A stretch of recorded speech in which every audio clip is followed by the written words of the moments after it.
Magandang umaga! So, today is our first full day here in Kuala Lumpur at binabati kayo ni Merdeka. For today's schedule, pupunta muna tayo sa Sky Garden dito sa ating apartment. So, second is pupunta tayo ng Bato Cave. Ayan. So, that is our first historical place, ang Bato Cave. Magdi-DIY tayo, guys. So, good luck sa akin! Before we start our KL trip, I'm going to show you the facilities that you can find here in our service apartment.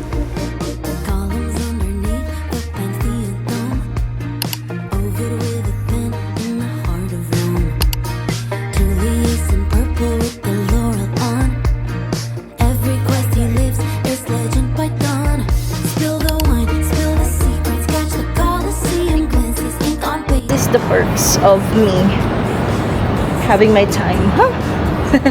Charot. Ang ganda.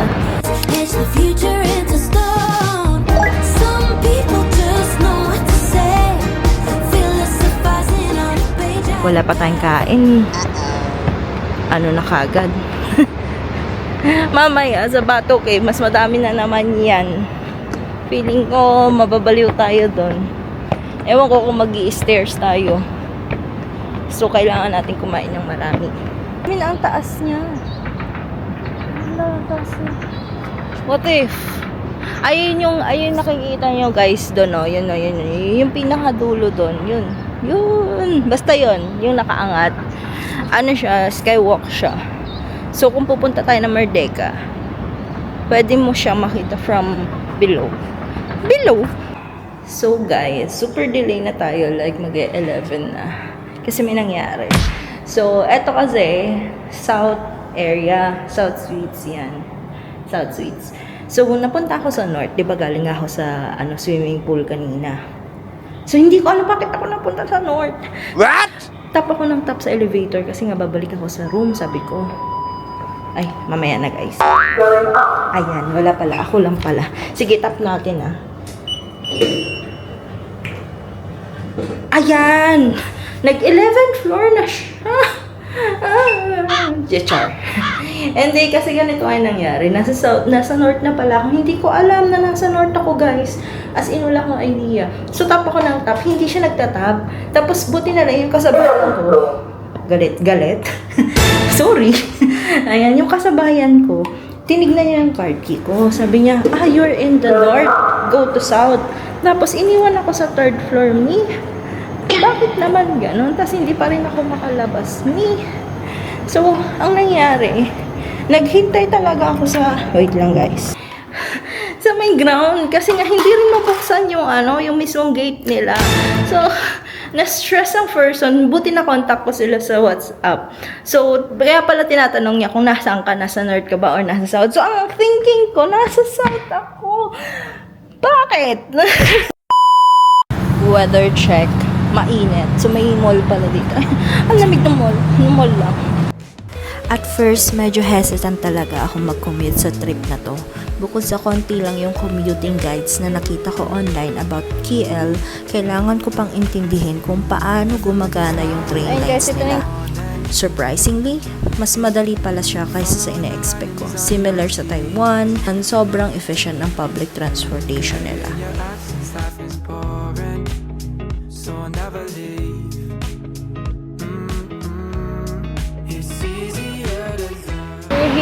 We're here. So we just need to stand and wait for the train. So yung pamasahin natin, it's just 2 ringgit. So that's around 60 pesos. So yan. So our travel time going to Bato Cave will take around 30 to 40 minutes.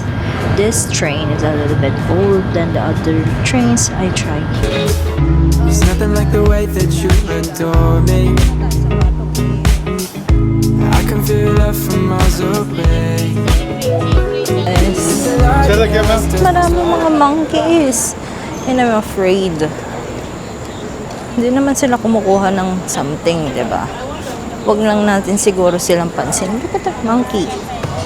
Wala sa plano kong bisitahin ng Sri Ramanaya Cave. But one of the staff swerved me. Swerve! So, way na ito. But I think sabi nga nila there's nothing wrong in trying. Yung work nga lang ng pagtatry ang medyo price. Pumasok lang ako kasi hindi ko rin alam. Ayan. 15 ringgit siya. So, mahal siya. The monkey. Ay, tayo papasok sa kuweba. Ah, okay. Parang ito yung museum nila at ang lamig. Nandito na lang ata.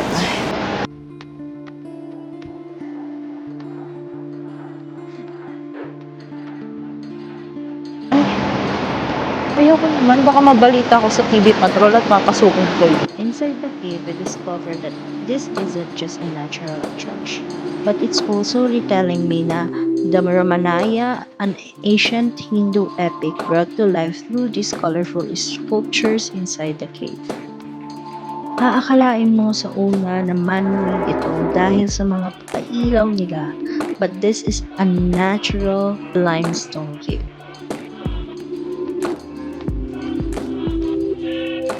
Originally, I wasn't planning to visit the cave, but sometimes the best travel experience come from unexpected detours. Medyo scared na rin ako. Wait lang. It's giving manuno sa punso bari-bari. Oh my God. Hala, shoota. Ang taas. Ang taas nito. Tapos ang taas nyo ganun. Hindi pa naman ganun kataas. So guys, nandito na tayo. Inakyat ko siya guys. Kahit nakakalolo siya. Bato? Ikaw ba yan? Char, hindi siya bato. Bato ba siya? Hala ko ay... Tapos if you're wondering guys, I think this is authentic naman na cave. Authentic. Medyo hindi lang given kasi yung mga pailaw nila doon. Atin, diba, sa Palawan, hindi siya pwedeng ilawan. I think because of the bats or something, tsaka nawawala yung quality ng bato or nung limestone. So, feeling ko dito, semi-limestone-ish. Hintayin natin sina ate kasi hindi ko kayang bumaba. Tapos hindi ako makaka-video guys, pababa. So after this, punta na tayo sa mismong Bato Cave.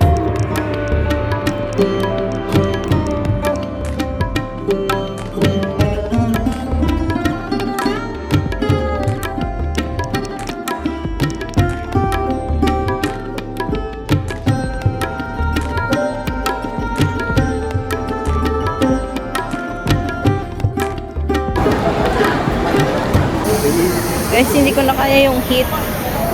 Okay na ako dito, nakita ko na siya, nakita niyo na rin naman siya. Pwede niyo siyang akyatin. For me, siguro kung babalik naman ako dito, no need na to akyat. Tapos may nakausap akong Indian. Feeling ko Indian siya. Pero basta yun.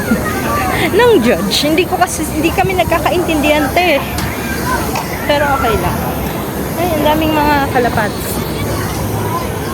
Yeah. So, nandito na tayo ngayon sa isang restaurant. Ang pangalan niya is Rani Restaurant. Para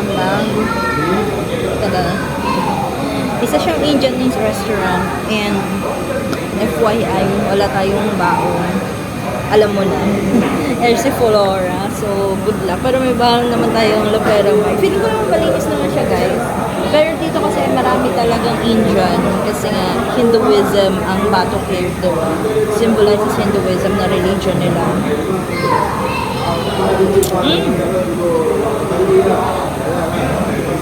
Sarap. This is around, medyo mahal siya. 18 ringgit. Medyo lang. Kasi ano na ako hulas na ang person. Tapos nag-order ako ng panipuri. So tingnan natin. Ayan guys, so hindi ko alam kung naririnig nyo ako, pero we're trying panipuri here in Bato Cave. So 6 siya na panipuri, ayan. So ito yung nakatikim naman ako ng panipuri. Pero ito yung legit kasi Indian restaurant siya guys. Ayan, lagyan natin, then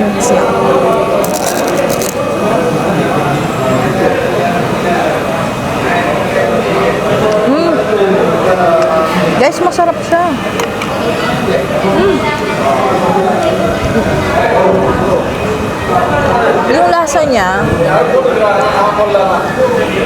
So, masarap yung spice niya, guys. Umami siya actually for me.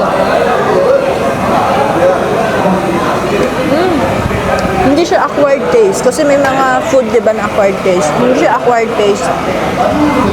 So, sobrang sarap na. Is this calling me to go to India? How are you? I am under the water. Please help me.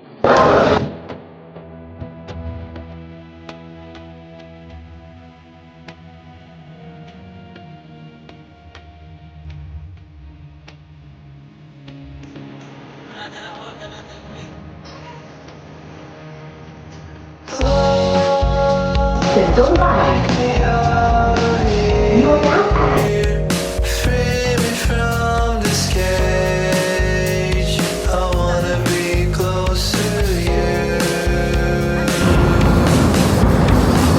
Why don't we go somewhere? Leave your phone at home Diba? before I bore you to death. Likod ko, guys, look at what is in my back. Ayan. Diba? Si Petronas Tower. So, guys, habang tinitignan ko siya actually, medyo naluluhang person. Kasi, I remembered, ayan, na binigyan ako before ng best friend ko ng Petronas Tower na keychain. So, it was high school kasi. Tapos, yung keychain na yun yung pinaka na-remember ko na first keychain ko na na-receive from a friend na galing sa ibang bansa. So, parang yun yung unang-unang keychain. Like, walang ibang keychain ako na-receive. Ay, oh my God, it's for na kasi. So, di ba, naiyak ako. Na-remember ko yun kasi andun pa yung keychain actually dun sa ticket box ko. So, nung tinitingnan ko kanina si Petronas, na luluha ako kasi naalala ko yung keychain na yon na parang, hala, binigay ng best friend ko, tapos yun yung unang-unang keychain na meron ako. Tapos, dati wala naman akong pangarap mag-ibang bansa, like, pumunta ng mag-travel abroad. Tapos ngayon, nandito na ako, nakikita ko na siya in actual, ayan na siya, oh. Diba?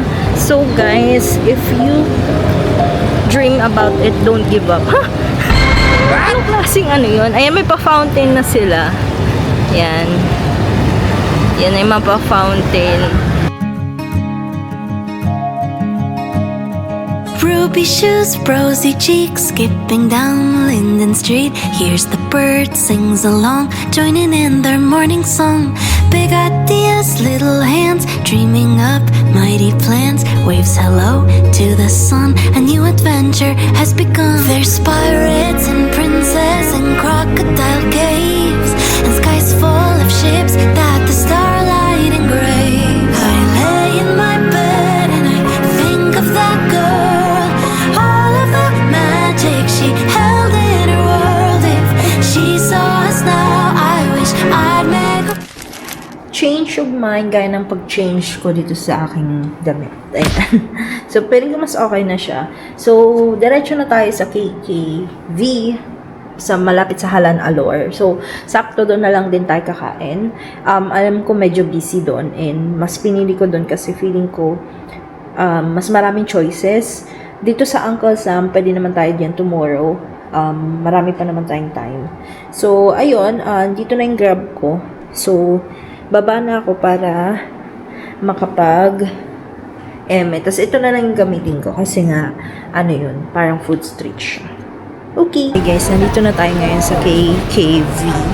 Para tong Daiso, Miniso, at mga Toy Kingdom. Cute. Mga plushies. What is this?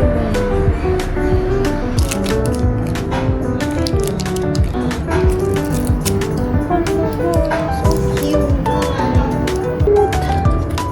Hala, mabubudol na naman ang first. Nakita ko sa pro life kasi siya. Kasi yan, meron din mga Lego. Ano siya, marami siya dito. Ganda, may noodles.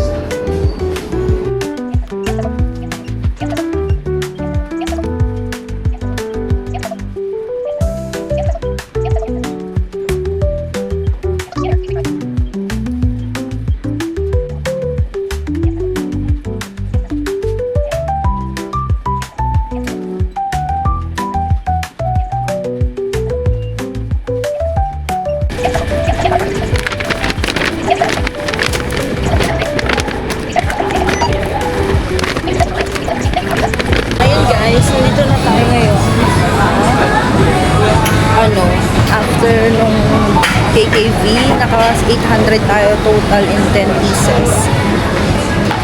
Susulit na yon. Nakita nyo naman kung paano ako naging SM clerk.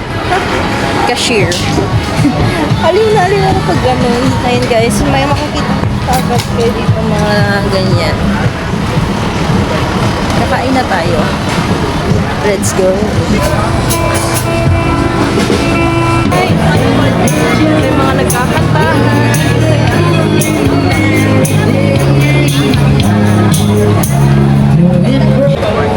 Ate, ang haba. Hindi pa ako nakakaano. Ang daming durian. Is this Davao? Char. Panipuri. Ang haba guys, parang hindi pa ako nakarating sa dapat kong parang tinga. Huh? So dito na tayo kumain. Dito sana si Lemak and Kulot. Something, ayan. Kasi dito lang yung konti na yung tao. Ayoko na matao. So, tignan nga natin sila sa Google. First kong lasin yung Macto guys Like, I don't have an expectation as well as the food. 4.5 naman siya. So, 19 ang So, nasa lima pa rin. Ayan guys, meron na tayong Milo. Sarap. Ba't ang sarap ng Milo nila dito? Sarap ng Milo guys. Guys, wala akong Air si Flora, bahala na ang life. Okay, so, andito na yung lasi limak. Tada! First lasi limak natin guys. So, taste test tayo. So, hindi ko alam paano to kainin. Pero sabi nila, parang Filipino dang din, isa-isahin yung, pagsasama-samahin lahat ng, ng tawag na ito. Pagsama-samahin lahat ng, basta ingredients. Tapos yung kanin nila very provincial sa atin. Sa amin, yung kanin. Fair. Ayan guys, taste test natin yung first nating nasi limak. So, ayan, kuha lang ako ng chicken. Ayan yung chicken. Lalagyan mo ng sambal. Ayan. Konti lang muna, taste test mo. Then, itong anchovies nila or dilis sa atin. Tapos, itong mani. Ayan. Mamaya na yung egg. Kasi hindi kaya. So, dig in.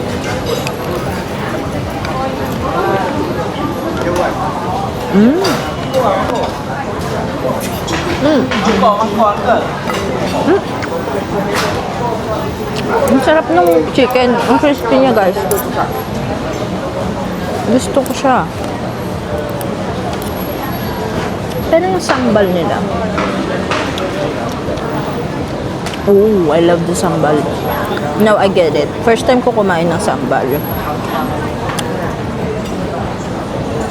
And yung mani yung nalasahan ko, guys. Dapat kinakamay ito, diba? Sure. Kasi sa Indian food kanina, kinakamay nila yung mga foods. Hindi ko lang sure dito. Kasi Malaysian dish ko eh. So it should be Malaysia. Okay. Alam ko na yung nalalasahan ko, guys. Yung mismong achobi.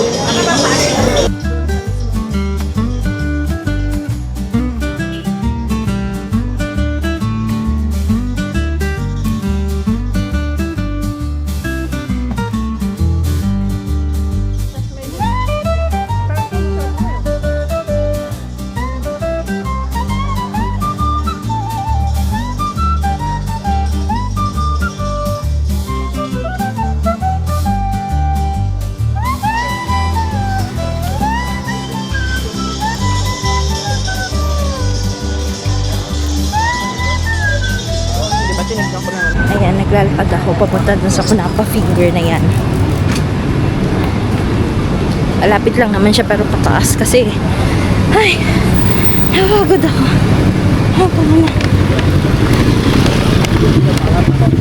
Ayan na siya. Ayan na siya guys. Kunapa Finger. Nakikita nyo. Hindi ko. Take out na lang to guys. Meron pa rin pala dito. Pero doon tayo sagsa. Or pwedeng dine in. Kasi parang may restaurant something. Sige, go. Guys, hindi ko alam kung naghihintay sila ng crowd o naghihintay silang tumawid. Pero may tumawid na doon. So, is this Philippines? Yes. Diyos ko. Ang mga tao ngayon. Ang bibilis pa naman ng sasakyan. Wala na jaywalking dito. Yung kunapa finger. Parang hindi ito. Ay, ito nga. Kunapa French cheese. So, yan yung ano size.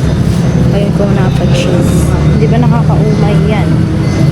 Pistachio finger, cheese finger. Parang feeling ko maganda rin. Ito yung una nating order. Yan yung baklava nila. Tapos nag-water na lang ako. Tingnan guys, yung baklava nila.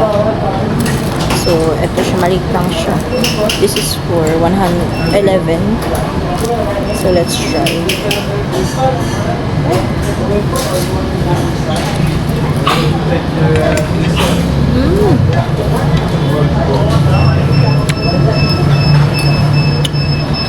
Sarap.